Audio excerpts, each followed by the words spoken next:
Comment désamorcer rapidement une dispute ou un conflit? C'est le thème de la vidéo de ce jour que j'ai choisi de tourner sous un olivier qui, pour celles et ceux qui s'intéressent à la symbolique des arbres, est le symbole de la paix. Voilà, c'était mon petit clin d'œil à moi quand je parle de dispute et de conflit, d'aller chercher l'appui, on va dire, d'un olivier, symbole de la paix.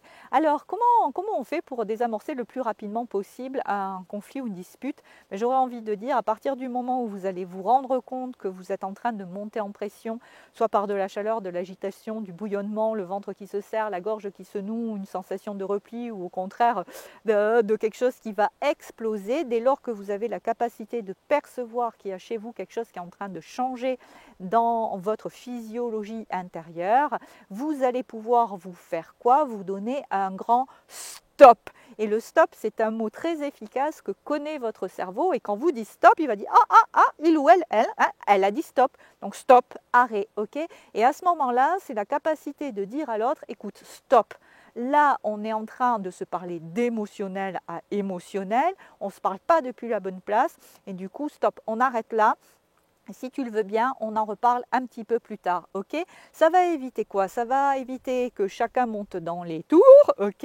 Ça va éviter qu'on commence la joute que vous connaissez bien, tu ne m'écoutes pas, c'est toujours à cause de toi, de toutes les façons, avec toi c'est toujours pareil, t'es jamais là, de toutes les façons, tu, la joute des tu, et vous le savez, le tu tue la relation, ok, ça va éviter en fait le crescendo de ces éléments-là, ou d'émotionnel à émotionnel, et de tu à tu à tu à tu, où on se renvoie les reproches et les fautes, il n'y a jamais rien de très constructif qui sort de cela. Donc après le stop, effectivement, on peut s'aider en reprenant chacun un espace physique différent.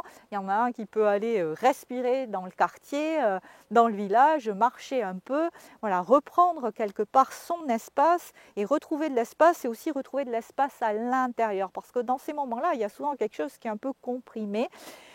Et le fait d'aller respirer, ne serait-ce que dehors, d'aller marcher, voilà, ça va aider à retrouver du calme, ok? Donc vous pouvez utiliser toujours pareil, la respiration, la cohérence cardiaque, la mobilisation du corps, les petits exercices de régulation qui mobilisent le nerf vague.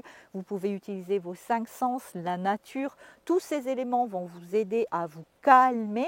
Et puis pour celles et ceux qui savent faire, vous pouvez déjà utiliser ce que j'appelle moi le niveau 1 de régulation émotionnelle, qui est déjà d'aller un petit peu dire ok là mais pourquoi j'ai réagi comme ça, c'était quoi mon besoin, et de voir à ce moment-là, je veux dire comment déjà vous pouvez le reformuler en vous servant par exemple de la méthode DESC dont j'ai déjà parlé, ou de la CNV si vous êtes familier avec la CNV, je veux dire pour effectivement retrouver ensuite un espace de parole avec l'autre depuis un espace plus apaisé. Et le fait de savoir déjà et d'y voir plus clair sur comment, ok, pourquoi je réagis comme ça va vous permettre aussi de comprendre ce qui se joue et pourquoi vous êtes monté dans les tours, ok? Donc on se souvient, dès qu'on perçoit qu'il y a quelque chose qui est en train de monter dans les starting blocks, c'est un grand stop. On évite le tu qui tue la relation, on évite de se parler d'émotionnel à émotionnel, on reprend chacun un peu d'espace, on se calme, on se réaligne, on prend soin déjà de notre propre émotion. Et puis le lendemain ou un peu plus tard dans la journée, on repropose un espace, depuis un espace apaisé, de réaborder le sujet de friction et de le réaborder plus sereinement en sachant dire « je » et en se mettant focus, souvenez-vous, sur les solutions.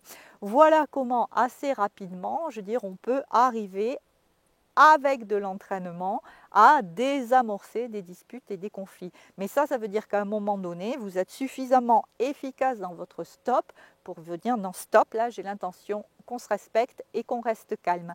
Voilà, c'était le petit message du jour en compagnie de l'Olivier. Je vous dis à demain pour la dernière vidéo de ce défi 30 jours où je vous parlerai du pourquoi j'avais choisi un défi pour revenir vers vous et où je vous donnerai aussi peut-être dans la même vidéo ou dans une autre vidéo juste après quelques informations sur la suite et comment je vois les choses et ce que j'ai envie de vous proposer. Voilà. Je vous embrasse et les sereins et les sereines, prenez soin de vous. À demain, bye bye.